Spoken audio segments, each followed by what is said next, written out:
Hello dear students, welcome to professor SP Goyal जाइएस classroom. प्यारे विद्यार्थियों, बहुत बच्चे इस समय आंसर राइटिंग कर रहे हैं जीएस पेपर मेंस की। अब वो जो क्वेश्चंस के आंसर भेज रहे हैं मुझे, वो क्वेश्चन सारे जो है ना वो है स्टीरियोटाइप। मैं आपको रोजाना एक या दो क्वेश्चन स्टैटिक प्लस करंट के दे रहा हूँ। जैसे आज भी एग्जांपल दूंगा, जैसे नेचुरल फार्मिंग का दिया, माइनॉरिटी कम्युनिटीज पे दिया, सुप्रीम कोर्ट की जजमेंट। वो क्वेश्चन लिखो जो कि स्टैटिक प्लस करंट में दोनों को मिला के आएंगे। मान लीजिए इस तरह के आपने 100 क्वेश्चन लिख लिए, आपकी एनर्जी जो है वो प्रोडक्टिव रहेगी। प्रोडक्टिविटी होते जा रहा है, ज़्यादा प्रोडक्टिविटी आएगी आपकी। क्यों? क्योंकि आप 100 150 वो क्वेश्चन लिख रहे हैं जो एग्जाम में आएंगे। वो पुराने क्वेश्चन जो है, हालांकि उनमें से आ सकते हैं, लेकिन मान लिया आपने जो ना 10 क्वेश्चन लिख दिए, उसमें से एक भी नहीं आया, और मैं 10 क्वेश्चन ये दूंगा, उसमें से हो सकता है दो आ जाए। कौन सा बेटर है? तो बहुत सारे बच्चों ने जो ना इस तरह के कर रहे हैं कि वो जो कोचिंग इंस्टीट्यूट के जो देते हैं ना, उनके बड़े बड़े क्वेश्चन होते हैं, उनके आंसर लिखते रहते हैं। और किसी का 4 नंबर आ रहे हैं, किसी का 4.5 आ रहे हैं, उसी में उलझे रहते हैं। एक्चुअल स्ट्रेटजी क्या है? एक्चुअल स्ट्रेटजी, जैसे मैं आज आपको क्वेश्चन बताऊंगा न्यूज से लेके, जैसे कैसे एक्सप्लेन पे से लेता हूँ, कैसे टेक्स्ट एंड कंटेक्स्ट से लेता हूँ, कैसे उसके आंसर लिखने हैं। वो मार्क्स आएंगे आपको 6 7, तब आपका रैंक आएगा। नहीं तो आप, असल में तो प्रीलिम्स में ही जो ना इतना अनकन्वेंशनल है, इतना डिफिकल्ट है, वो करंट अफेयर्स का उस तरह से कोई कर ही नहीं रहा बच्चे। 90% बच्चे उससे दूर है, न्यूज़पेपर से। तो इस तरह से आप तैयारी करो। मैं आज जो है आपको सैंपल के तौर पे ना न्यूज के साथ मेन का क्वेश्चन जो है ना दिखाऊंगा। आप कैसे आपने अटेम्प्ट करना है, ये क्वेश्चन पहले करने हैं, वो नहीं करने पुराने क्वेश्चन अभी। जब समय होगा जब देखेंगे। लेकिन 100 150 क्वेश्चन आप पहले वो करो जो मैं बताता हूँ। अभी ये एक्सप्लेन्ड पेज पे है, आपका 15 नंबर का क्वेश्चन है, बना दिया मैंने। इसका क्वेश्चन मैंने अभी फ्रेम किया है। Defined land degradation, what are the drivers or triggers of land degradation along with its consequences? How does land degradation affect marine and freshwater ecosystem? What measures are needed to prevent land degradation?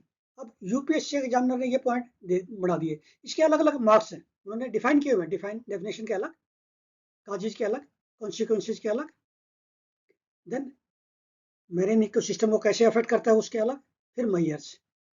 5 है इसमें, ये 15 number का। तो आपको पांचों ही जो ना मैं आपको सिखाता हूँ कैसे लिखना है इसमें से, न्यूज में से। तभी फायदा है आप न्यूज में से बनाओगे।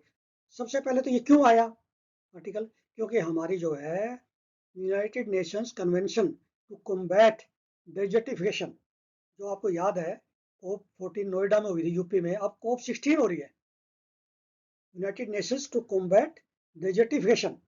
इसी तरह एक होती है सीबीडी, फिर होती है कोप 29 हुई है क्लाइमेट चेंज की। ये तीन बड़ी इंपॉर्टेंट है, इनमें से एक क्वेश्चन आ जाता है मेन में हर बार।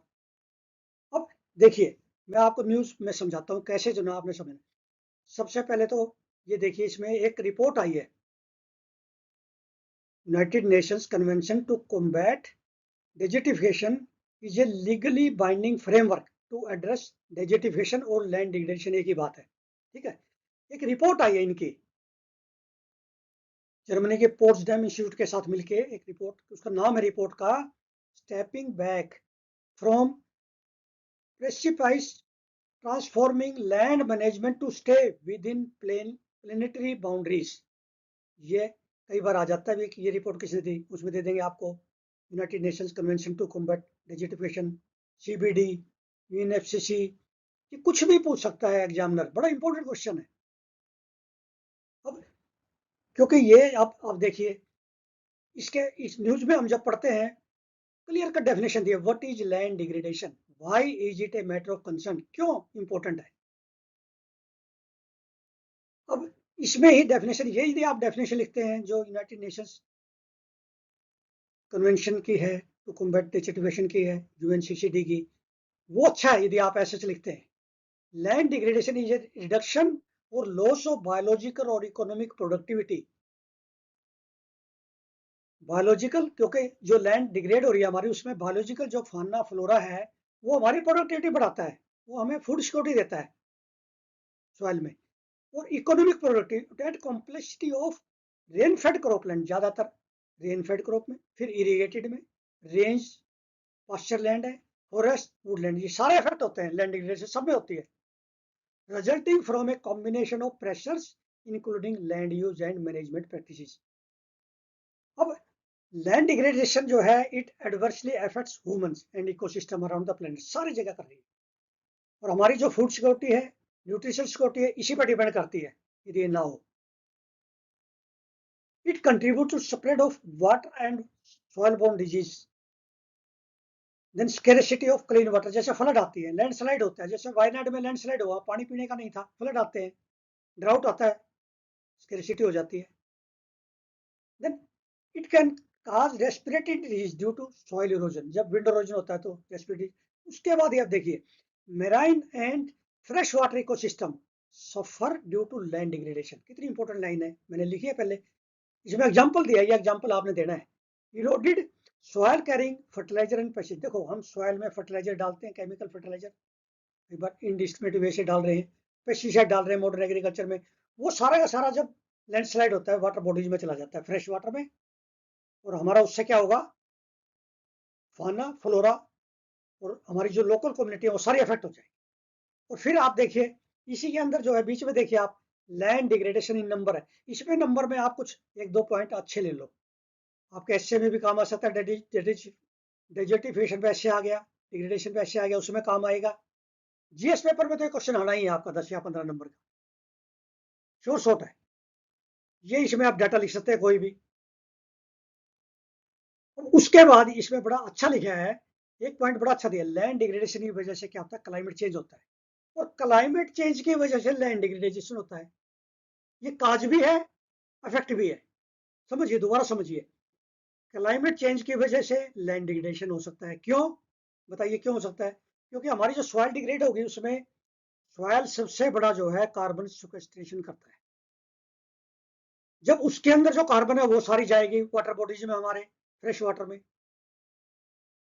और उसमें जो है जो नाइट्रस ऑक्साइड है उसमें N2O है, नाइट्रोजन है, वो भी उसमें जाएगी, वो ग्रीन हाउस गैस है, जो सिक्वेस्ट्रेशन होना था उसके बजाय ग्रीन हाउस गैस बढ़ रही है, वाटर बॉडीज में चली गई, हमारे वाटर में चली गई, तो इसका मतलब वो काजिज भी है, कॉन्सिक्वेंस भी है, लैंड डिग्रेडेशन और डेजर्टिफिकेशन। ये बड़ा समझने की बात है, इस न्यूज में इतनी बहुत सारी चीजें दी है। देन अब ये कह रहा है कि कार्बन सिंक है, वर्ल्ड जो है, world soil is the largest terrestrial carbon sink, ये लाइन लिखनी है आपने मेन में, इसमें कम से कम एक नंबर फालतू मिलेगा आपको। when land is degraded soil carbon can be released into atmosphere, atmosphere में भी जाती है और वाटर बॉडीज में भी जाएगी ये, this can further exacerbate global warming, global warming का काज भी है। अब इस रिपोर्ट का दिया ये जो रिपोर्ट आई है एक दिन पहले आई है, जो अब COP16 शुरू होगी रियाद में, याद रखना है COP16 कहाँ शुरू हुई है, UNCCD की रियाद में, सऊदी अरेबिया में, ये भी मैंने एक क्वेश्चन डाला आज कम्युनिटी पे। 2022 में जो है COP14 हुई थी, वो नोएडा में हुई थी, ये याद रखना, उसमें इंडिया का जो है, इंडिया ने ये कमिट किया था 2.6 मिलियन हेक्टेयर हम रिस्टोर करेंगे। हमारी देखो कितनी लैंड जो है, लैंड डिग्रेड हो रही है, वाटर इरोजन से, सॉइल इरोजन हो रहा है, विंड इरोजन हो रहा है, ग्लेशियर से हो रही है, लैंडस्लाइड हो रही है, बहुत सारे काजेज हैं ये सारे जो है। आप फिर इन्हें क्या, what are the causes of land degradation, कितना इसी में दिया है, आंसर भी दिया है, क्वेश्चन भी दिया है। सबसे इंपॉर्टेंट है आपका नेचुरल के बाद है एंथ्रोपोजेनिक, जो मैन मेड है, अनसस्टेनेबल एग्रीकल्चर प्रैक्टिसेस, जिसमें हम हमारी जो एग्रीकल्चर प्रैक्टिसेस है मॉडर्न एग्रीकल्चर फॉल्टी है, उसमें कंजर्वेशन नहीं है, जैसे heavy use of chemical inputs है। देखिए आप सभी को पता है हमारी एग्रीकल्चर प्रैक्टिसेस कितनी जो है अनसस्टेनेबल है, फॉल्टी है, हम अंडरग्राउंड वाटर को यूज कर रहे हैं, नॉर्दर्न इंडिया में इंडिस्क्रिमिनेटली यूज कर रहे हैं। देन हमारे जो है ना chemical inputs, pesticides, fertilisers indiscriminate use कर रहे हैं, वो जब लैंड डिग्रेड होते सारा का सारा जो है हमारी वाटर बॉडीज में आता है, एनवायरमेंट में जाता है। तो ये जो है these are the most drivers of land degradation, then soil erosion, deforestation, ये काजिज भी है और कॉन्सिक्वेंस भी है। तो ये कह रहे हैं कि फ्रेश वाटर रिसोर्सेज हमारे इससे जो है अफेक्ट हो रहे हैं, क्योंकि हम एक्सेसिव यूज ऑफ नाइट्रोजन है, फास्फोरस है, कर रहे हैं excessive. Another factor is climate change. Climate change भी काज है, मैंने बताया ना। Land degradation not only contributes to climate change but also spurred by it, इससे बढ़ता भी है। What are the areas the worst affected? इसमें बताया है कि ये जो है ड्राई एरिया जो है, ड्राई लैंड एरिया जो सब ज्यादा अफेक्ट हो रहे हैं, उसमें बारिश नहीं होती, विंड इरोजन होता है। फिर देखिए आप, ये कह रहे हैं कि 75% के करीब अफ्रीका का ऐसा एरिया है ड्राई लैंड जहाँ के ये लैंड डिग्रेडेशन ज्यादा हो रही है और वहाँ फूड सिक्योरिटी की दिक्कत है। ये एग्जाम्पल आप देंगे ना इसमें, तो आपके मार्क्स 15 में से 10 या 11 आएंगे। ये तरीका है। ये आप क्यों नहीं इस तक पहुंच पाते, मैं बताता हूँ। जैसे मुझे आज 4.5 घंटे लग गए दोनों न्यूज़पेपर में, ये इस तरह से मैंने एनालिसिस करके आपके लिए पीडीएफ बनाई, सारे क्वेश्चन निकाले मेन के प्रीलिम्स के। अब मान लिया कोई टीचर 4.5 घंटे लगाएगा और पढ़ाएगा किस टाइम आपको? आपके वो जो मटेरियल निकालने वाले होते हैं वो एक हफ्ते बाद निकाल के उनको देंगे, बताएगा कोई और। तो आप जस्टिफाई कैसे करेगा? अब मैंने तो ये 20 बार पढ़ा है, ये मैंने इतनी बार पढ़ के, क्योंकि मेरा सब्जेक्ट का है ये, मुझे पता ही है एग्जाम में आएगा। इस तरह से आप तैयारी करेंगे तब आपके मार्क्स आएंगे, नहीं तो आपका क्या है, वही 4, 4.5, 15 में से। और इसमें मैंने 4 या 5 क्वेश्चन निकाले आज, चार स्टेटमेंट के। 20 स्टेटमेंट मान लिया, 20 स्टेटमेंट में आप मेन का भी लिख दोगे जिस पेपर में, वो स्टेटमेंट दिए जो आप मेन में लिखोगे, और प्रीलिम का भी दे दिया। जैसे हमारी जो है 2.6 मिलियन हेक्टेयर हमने रिस्टोर करनी है, ये आपने कहीं लिखना पड़ेगा 2030 तक, ये हमें कमिट की थी जब इंडिया में हुई थी ना, नोएडा में ये O14। तो ये इस तरह के जो है आप जैसे तैयारी करेंगे तब आपके मार्क्स, मतलब आप सोच नहीं सकते इतने आएंगे। अब इंडियन एक्सप्रेस में एक्सप्लेन्ड पेज पे ये आर्टिकल है, इसको आप किस तरह से ट्विस्ट करेंगे एग्जाम के लिए, एग्जाम ओरिएंटेड बनाना है। अब ये प्रिजन रिफॉर्म्स पे क्वेश्चन आता है, बार बार आ रहा है प्रिजन रिफॉर्म्स पे, तो उसमें इलेक्ट्रॉनिक मॉनिटरिंग एक कंपोनेंट है। अब ये कह रहे हैं कि जितने वहां पे जो है अंडर ट्रायल्स हैं, और क्राउडिंग हो रही है प्रिजन में, बेल नहीं हो रही। सुप्रीम कोर्ट की जो है एक सेंटर है, सुप्रीम कोर्ट का centre for research and planning, उन्होंने एक रिपोर्ट दिया, मैंने पहले भी दिया, ये prisons in India mapping prison manuals and measures to reformation and decongestion. Supreme Court की सेंटर ने यह सजेस्ट किया है कि आप बेल दे दो, लेकिन इलेक्ट्रिक मॉनिटरिंग हो सकती है, इलेक्ट्रॉनिक मॉनिटरिंग हो सकती है। लेकिन अब सवाल यह आ रहा है, सुप्रीम कोर्ट ने ये सवाल उठाया है कि प्राइवेसी जो है उनका फंडामेंटल राइट है, वो इन्फ्रिंज ना हो जाए। तो जब आप प्रिजन रिफॉर्म में लिखेंगे तो ये लिखेंगे तब नंबर आएंगे, वो पुराने जो ना घिसे पिटे आंसर लिखेंगे तो मार्क्स नहीं मिलेंगे आपको। इसलिए मैं ये आपको बताना चाह रहा था। इसका जो मैंने क्वेश्चन निकाला है वो आपको पीडीएफ में मिलेगा। अब ये इकोनॉमी पेज से है। आप कहते हैं ना इकोनॉमिक्स के सवाल जो है नहीं मिलते हमें सर, ये ऐसे सवाल आएंगे। देखिए, अब आप सभी को पता है अक्टूबर नवंबर में एफआई ने 1 लाख करोड़ से ज्यादा जो है हमारा आउटफ्लो हुआ है। और जब फॉरेन इंस्टीट्यूशन इन्वेस्टर का आउटफ्लो होता है ना, वो फॉरेन एक्सचेंज जाता है, हमारा डॉलर में जाता है। इसका मतलब क्या हुआ कि हमारे पास डॉलर की कमी होगी, फॉरेन एक्सचेंज कम हो गया। तो जो इम्पोर्टर, उनको जब फॉरेन एक्सचेंज की जरूरत पड़ती है, इंपोर्ट करते हैं, तो उनको डॉलर चाहिए। 80% काम जो है यूएस डॉलर में होता है सारा वर्ल्ड का। तो क्या है कि हमारा जो ना फिर ये डेप्रिशिएट कर जाता है, हम हमारा आरबीआई क्या करता है, डॉलर को फिर हमारे जो है रुपीज को डेप्रिशिएट करता है, जब हमारे पास फॉरेन एक्सचेंज कम हो जाता है। तो इस तरह के क्वेश्चन आएंगे आपके। रिडक्शन, अब ये सेकंड देखिए कितना इंपॉर्टेंट है, रिडक्शन इन रेपो रेट। जब हम रिड्यूस करते हैं ना, हमारा मॉनिटरिंग पॉलिसी कमेटी है, मॉनिटरी पॉलिसी एमपीसी है ना जो आरबीआई की, वो जब रिडक्शन करती है रेपो रेट में, तो it will widen difference between rates in India and USA. उससे क्या होगा, फिर हमारा आउटफ्लो होता है, तो इसलिए उनको बैलेंस बनाना पड़ता है एमपीसी को। ये चीजें आप कंसेप्ट को समझोगे तब मार्क्स आएंगे प्रीलिम्स और मेन में। ये क्वेश्चन देता है प्रीलिम में, जैसे अब higher dollar demand for imported depreciate rupee as it increase the downward pressure on the rupee. अब वहां क्या करते हैं, इंक्रीजिंग प्रेशर कर देंगे, आपका क्वेश्चन जो है ना आपको कंफ्यूज कर देंगे, डाउनवर्ड प्रेशर आता है रूपी पे। देन इन ये ये changes in exchange rate is manage by RBI, सबको पता, आपको पूछ लेते हैं कई बार, इससे भी करता है, आरबीआई करता है, कौन करता है। तो ये कैसे करता है? Market based operation and direct intervention से। इस तरह के क्वेश्चन आपने तैयार करने हैं इकोनॉमी में, ये आएंगे। अब ये एक एमसीक्यू आपका 2 नंबर का मिल गया।